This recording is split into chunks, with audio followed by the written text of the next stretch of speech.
Le schéma tactique est en place, la stratégie a été analysée et est prête à se déployer. Jeff est sur le terrain comme titulaire, nous sommes prêts. Bienvenue dans le podcast Bleu, Blanc, Noir.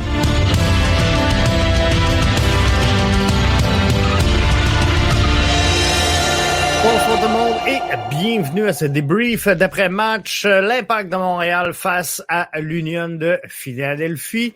L'Impact qui s'incline donc 2-1 ce soir dans ce duel qui, on le savait, n'allait pas être facile pour la troupe de Thierry Henry. Donc on s'attendait à ça. Il n'y a pas grand monde quand même avant la rencontre qui donnait l'Impact perdant. De mon côté, j'espérais bien sûr une victoire du 11 montréalais, mais dans les circonstances, avec la tenue de l'Impact ce soir, j'ai pas de misère à prendre cette défaite-là et ça aurait pu virer d'un côté comme de l'autre. Fallait profiter de chacune des occasions qui se présentaient à l'Impact de Montréal. Et ce soir, eh bien, visiblement, c'est l'Union de Philadelphie qui aurait été en mesure de profiter le plus possible des occasions de marquer. Donc, c'est en gros ce qui ressort de cette rencontre-là. Et si vous êtes de ceux qui avaient commencé à lire les billets que je place sur le site de BBN Media, avant la rencontre, je vous avais dit, l'Impact de Montréal ce soir devra absolument à tout prix capitaliser sur les chances qui seront concédées par l'Union de Philadelphie. Et si vous allez relire le billet sur l'affrontement, je vous ai dit, l'Impact dans ce match-là, dans cette rencontre-là, va avoir 3 chances de marquer puisqu'ils n'auront droit qu'à 3 tirs cadrés dans la rencontre. Et ça, ce billet-là, je l'avais écrit vendredi. Donc, si on va voir les statistiques de la rencontre, l'Impact de Montréal a 3 tirs cadrés ce soir. C'est la force de la défensive de l'Union de Philadelphie au cours des 5 derniers matchs, si on inclut celui de ce soir de l'Impact de Montréal. L'Union n'a jamais concédé plus de 3 tirs cadrés par rencontre. Donc, c'est là qu'il fallait capitaliser. Et d'un autre côté, je pense que Clément Diop a été un peu généreux sur le premier but de l'Union de Philadelphie. Je pense qu'il aurait pu être en mesure de faire cet arrêt-là, doit faire cet arrêt-là. Et l'Impact présentement, pas présentement, mais depuis le début de la saison, éprouve certaines lacunes en défensive. On a des largesses et on permet à l'équipe adverse de marquer plus souvent qu'autrement. Et ce soir, je pense que Clément Diop aurait pu épargner le premier but. Ceci étant dit, je le blâme pas.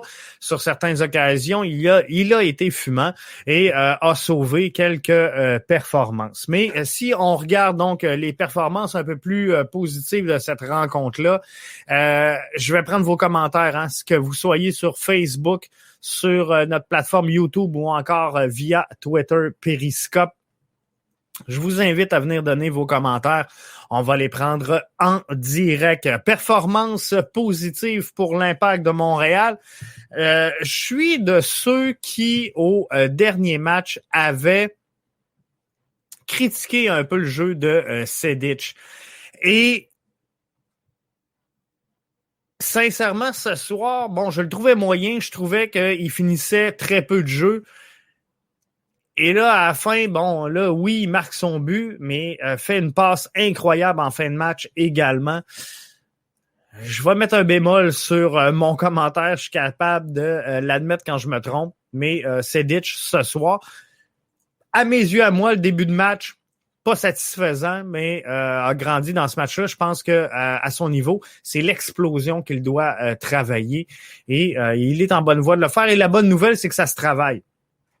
Ça, c'est une bonne chose. Match très agréable ce soir. Commentaire que je reçois de Bardouniotis sur la plateforme Twitter Periscope, donc que je partage avec vous à l'instant. Match très agréable ce soir. Le manque d'opportunisme nous coule malheureusement en début de rencontre. Et j'en reviens, Otis, sur les performances positives de cette rencontre-là. Je pense que Victor Wanyama est encore une fois ce soir une des belles forces qui était présente sur le terrain pour le 11 montréalais. Et je conclus qu'il aurait dû prendre plus de frappes dans cette rencontre-là. À quelques reprises, il a été généreux sur Corrales et on va en parler un peu plus tard dans le podcast des contre-performances de Corrales. Mais Victor Wanyama a été fumant ce soir et a bien livré la marchandise. Le manque d'opportunisme nous coule malheureusement. Effectivement, je pense que Kyoto aurait pu, comme je disais, tu sais, d'un côté, si Clément Diop arrête le premier but, si Kyoto la met dedans, on sort de là, c'est 2-1 à notre avantage. Et l'Impact n'a pas été dominé dans cette rencontre-là. L'Impact n'a pas subi tout le long de la rencontre. Donc, on a eu des belles séquences, on a eu des beaux jeux. Mais malheureusement, j'en reviens à ton commentaire, le manque d'opportunisme ce soir a coulé l'Impact. Et le manque d'opportunisme, oui, sur certaines occasions, mais dans d'autres cas, et c'est là que j'en reviens aux performances de Wanyama quand je disais qu'il fallait qu'il prenne plus de frappes. Et je pense qu'on s'est privé de certaines opportunités. Corrales ce soir, un match affreux, mais on a joué dessus jusqu'à la fin de la rencontre. Et à 2-3 occasions, Wanyama joue avec Corrales qui centre directement dans les pieds de la défensive. Ce n'est un manque. C'est pas un manque d'opportunisme en soi, mais on s'est privé de créer quelque chose. On s'est privé de prendre des belles occasions. Et la frappe de Sedic, personne s'en attendait. Elle arrive de nulle part. Donc, personne prévoyait que Sedic allait prendre une frappe. Et c'est ça qui déstabilise l'adversaire. Et la ligne de défensive de l'Union, elle est tout sauf poreuse. Donc, pour briser cette ligne-là, faut les prendre soit en surnombre, soit réussir à casser la ligne ou encore, justement, apprendre un geste technique qui va surprendre l'adversaire. C'est ce que Sedic a fait et c'est ce qui a mené donc à son but. Et quand je parle de performance positive, il y en a quand même eu là du côté de l'Impact de Montréal. Je pense que Rod Fanny, encore ce soir, a joué un bon match dans l'ensemble. Et Sedic, je suis obligé de vous dire que c'est un bon match, mais clairement, Victor Wanyama fait partie donc des performances très appréciables de ce soir. Si je regarde les performances un petit peu plus négatives, pour ma part, j'ai trouvé le match de Zachary Broguillard un petit peu plus difficile comparativement à d'habitude. Et on sait que normalement, on demande à Raitala donc de demeurer un petit peu plus impliqué défensivement pour permettre à Zachary Broguillard d'être beaucoup plus haut sur le côté. Et aujourd'hui, on a vu un Corrales beaucoup plus offensif qu'à l'accoutumée et ça n'a pas donné les résultats qu'on voulait. Clairement, visiblement, ça l'a pas fait. Mais on a vu Corrales beaucoup plus impliqué offensivement et Zachary Broguillard un petit peu plus bas sur le terrain. Et là, j'ai pas eu le temps de vous préparer mon infographie, mais je vais vous le mettre dans le texte de résumé que vous trouverez sur le site bbnmedia.com. Mais quand on regarde les autres chaudes de Zachary Broguillard, et je sais pas si je l'avance comme ça, voyez-vous donc l'Impact attaque dans cette direction-là. Donc, la zone en rouge est celle où Zachary Broguillard a tenu la majorité de la rencontre. Donc, plus la zone est rouge, pour ceux et celles qui sont en vidéo, ceux qui sont en audio, je m'excuse, mais on voit là que c'est entre la boxe et la ligne centrale, mais en zone défensive.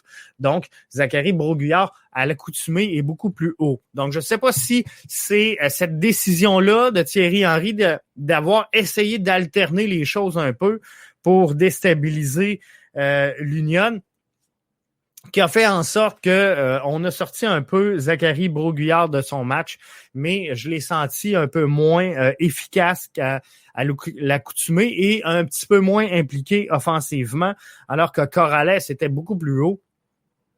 Mais Corrales, de grâce, on peut, je vous le dis sincèrement, pendant le match, à un moment donné, il y a une faute et j'espérais un rouge. J'ai jamais espéré un rouge pour l'Impact de Montréal.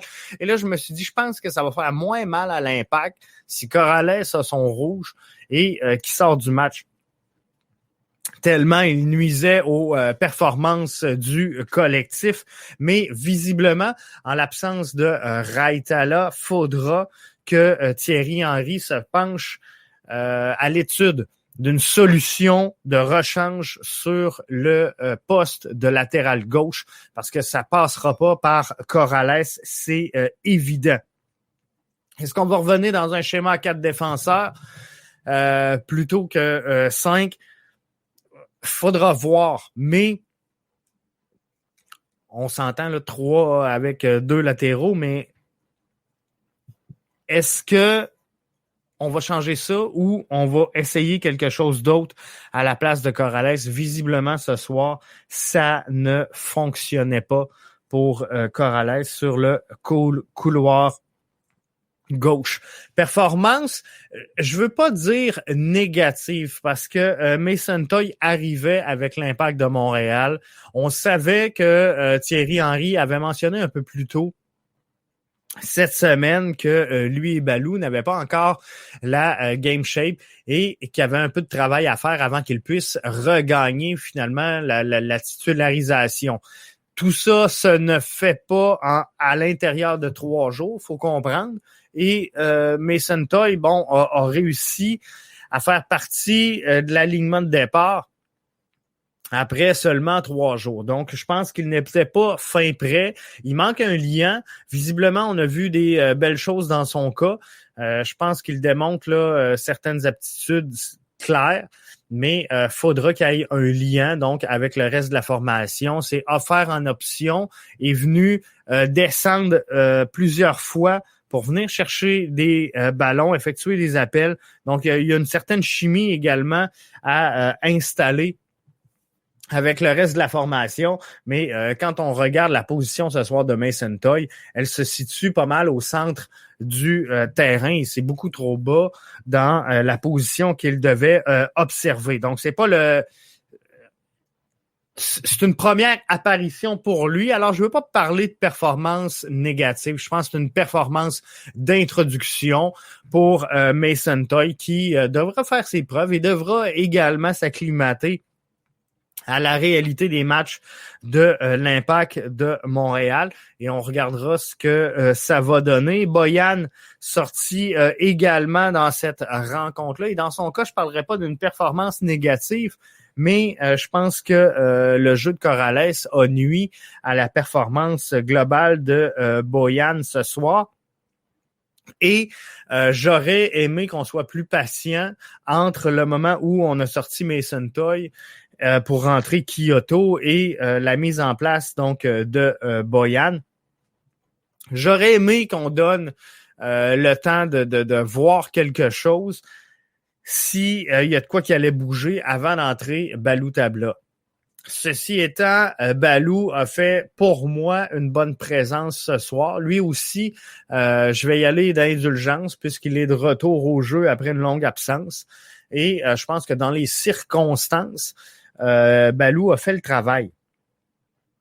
Alors, je parlerai pas de performance négative, mais ne pas amener ce petit plus qu'on attend de lui et comme je vous dis, dans les circonstances, après une longue absence, je pense que c'est normal et qu'il faut être conséquent. On peut pas demander à un joueur qui est absent depuis tout ce temps-là de rentrer, de faire la différence rapidement dans un match. Donc, il faut lui donner le temps de s'acclimater. Et sincèrement, il y a des défaites qui me font mal au cœur. Il y a des défaites qui me font suer. Il y a des défaites qui m'affectent.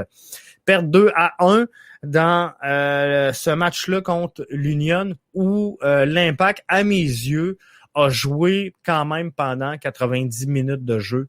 Donc ça, je pense que c'est une bonne nouvelle pour l'Impact. Et j'ai pas trop de difficultés avec ça. La possession a été des deux côtés. Donc, partagé 50-50 dans chacune des deux formations.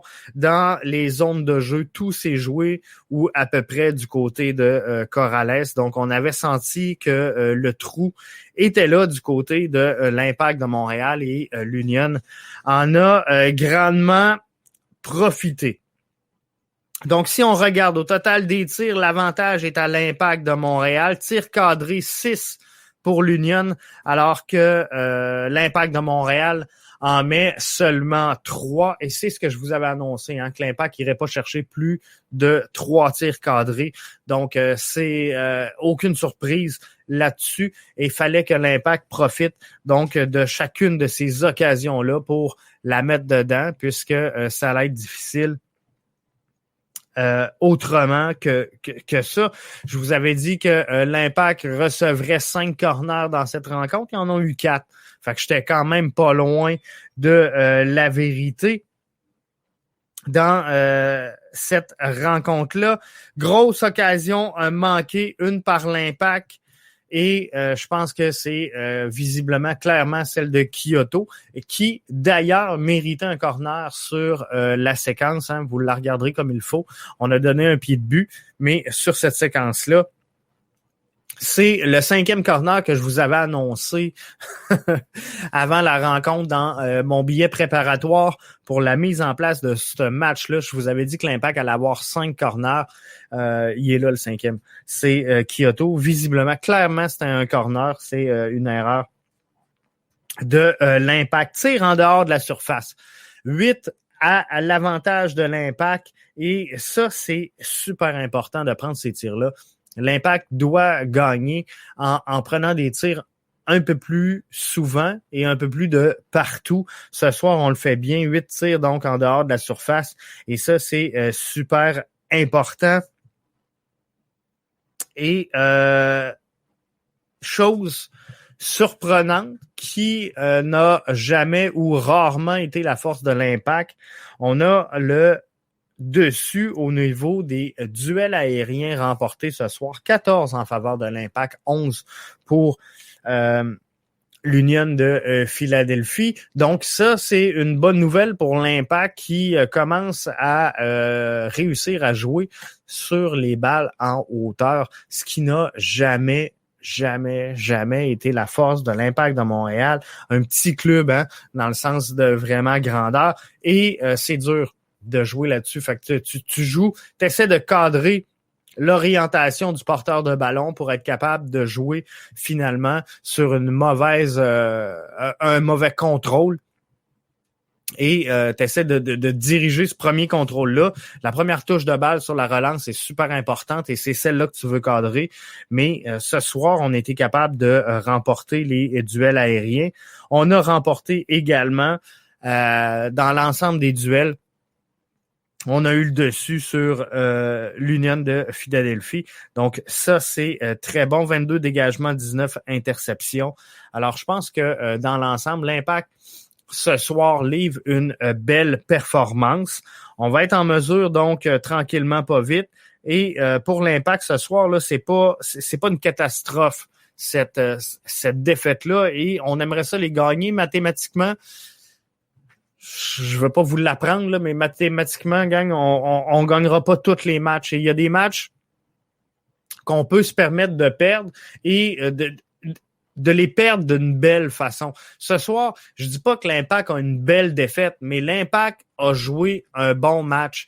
J'en reviens aux commentaires de Bardin Otis qui disait tantôt match très agréable ce soir. Je pense qu'effectivement, le match était agréable dans l'ensemble et l'Impact a fait ce qu'il avait à faire. Malheureusement, moi, je pense qu'ils ont été plus opportunistes que nous. Clément Diop aurait peut-être pu sauver un but supplémentaire.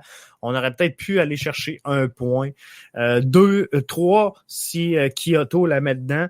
Mais le match est joué. Le match est joué, on peut pas rien y faire. Puis c'est sûr que Kyoto aimerait revoir cette balle-là.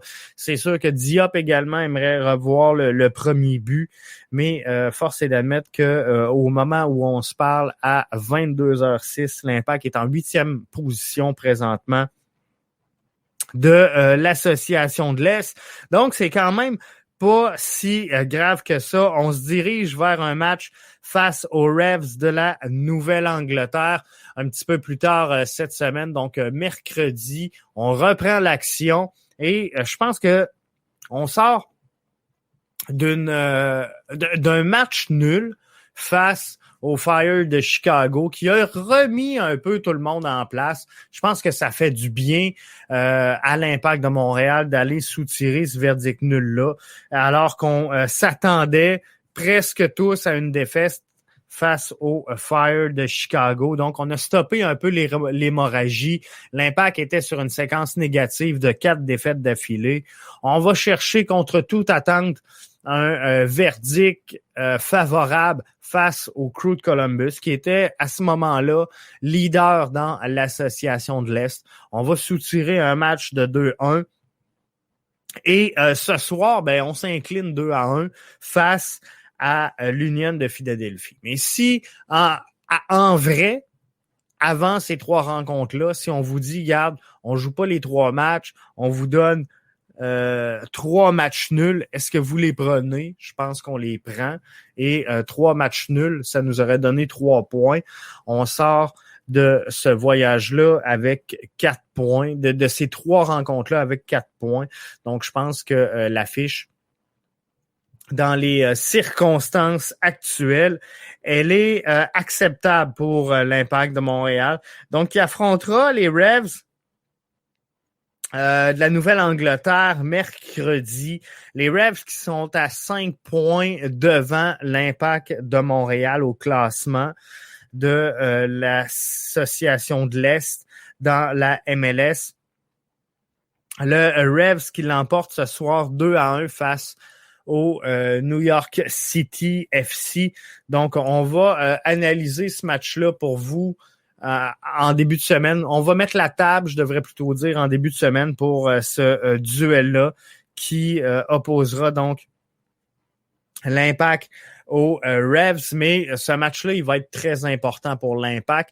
Et il y a des matchs qu'on peut se permettre de perdre, comme ce soir face à l'Union, mais il y a des matchs qu'on doit absolument gagner dans cette course aux séries-là. Il reste quand même tranquillement pas vite, là, le temps avance pour l'Impact dans Montréal et c'est sûr que la meilleure solution pour l'Impact, c'est de se retrouver au sein du groupe des 6 premiers, ce qui facilite grandement les choses.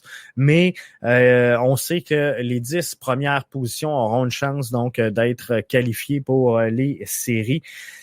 Alors, l'important, c'est d'entrer dans les 10, mais si on veut bien faire les choses et pas se casser la tête, on va viser le top 6. Mais le top 6, là, je vous dirais qu'au mieux, l'Impact pourrait espérer la 5e place. Ça, c'est au mieux et ça va être difficile. Donc, la 5e place présentement est détenue par New York City FC à 26 points. L'Impact en a 20. Donc, il y a 2 victoires à aller chercher supplémentaires face à toutes les équipes qui sont devant nous, soit le Red Bull, les Revs et New York City FC d'ici la fin de la saison, si on veut espérer arriver là.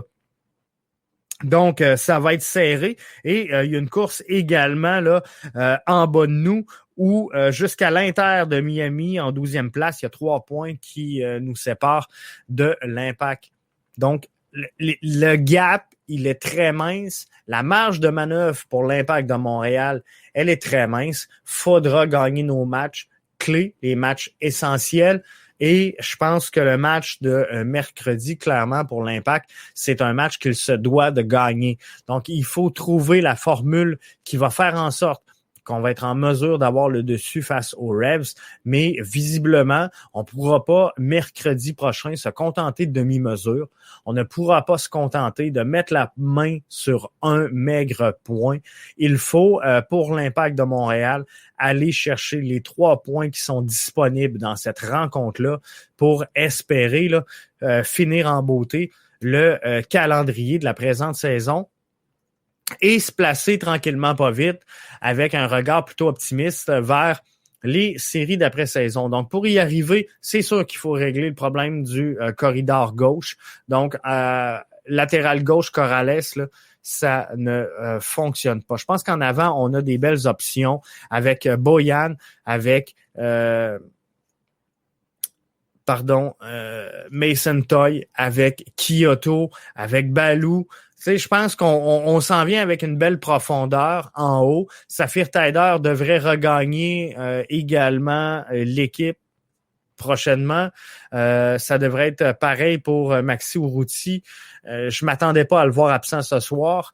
Absent et du line-up de départ et du banc. Donc, il faudra voir qu'est-ce qui se passe dans le cas de Maxi Urruti en détail pour savoir là, est-ce que c'est au jour le jour ou est-ce que il est blessé pour une période plus importante, mais il faudra regarder tout ça. Mais visiblement, donc, on a une certaine profondeur en haut, mais faut régler le problème du corridor gauche. Et les options sont minces, hein, parce que normalement, on alterne entre Corrales et Raitala. Raitala étant non disponible, Corrales hérite du poste, mais est-ce qu'on pourrait voir un Chaume à cette position? Est-ce qu'on pourrait voir même un Balou Tabla qui pourrait être titularisé là avec ses qualités offensives, de dire justement comme ce soir, on a vu l'Impact Thierry Henry demander à Zachary Broguillard d'être plus bas sur le terrain.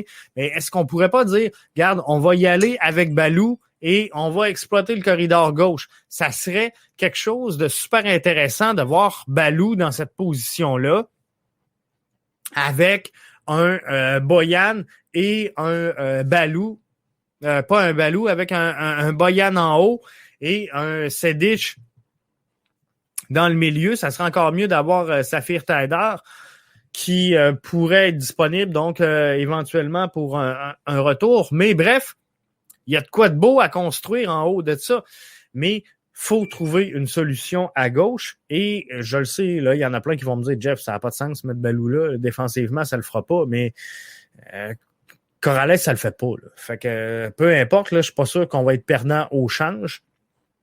Et ce soir, on s'est fait déborder sur la gauche tout le long de cette rencontre-là parce qu'on savait que le passage, que le trou était là. Donc, on s'est fait passer par là toute la soirée. Alors, je pense pas que on ferait pire. Mais de mettre un Balou. Et sinon, ben on a quelques options. On a Waterman, on a Karifa Yao. Il faudra essayer quelque chose, mais visiblement, là, on peut plus attendre Mustafa Kiza puis dire ben on va vivre avec le problème en attendant que Kiza arrive. Parce que là, l'Impact doit gagner ses matchs. L'Impact doit se mettre à jouer et à générer des 3 points. Donc, ça sera intéressant de suivre tout ça. Donc, merci à tous ceux et celles qui étaient présents pour le débrief de ce soir, que ce soit sur Facebook, sur YouTube, sur Twitter ou encore via nos plateformes de diffusion audio, iTunes, Spreaker, Spotify, iHeart Radio. On est sur à peu près toutes les plateformes qui existent. Donc, merci d'être là. Merci de nous partager en grand nombre également. Et suivez demain. Je vais sortir un billet pour l'analyse de cette rencontre-là. Et mardi, on va analyser en détail. On va mettre la table pour le match de mercredi face aux Revs de la Nouvelle-Angleterre. Merci d'avoir été des nôtres. On se retrouve un peu plus tard cette semaine.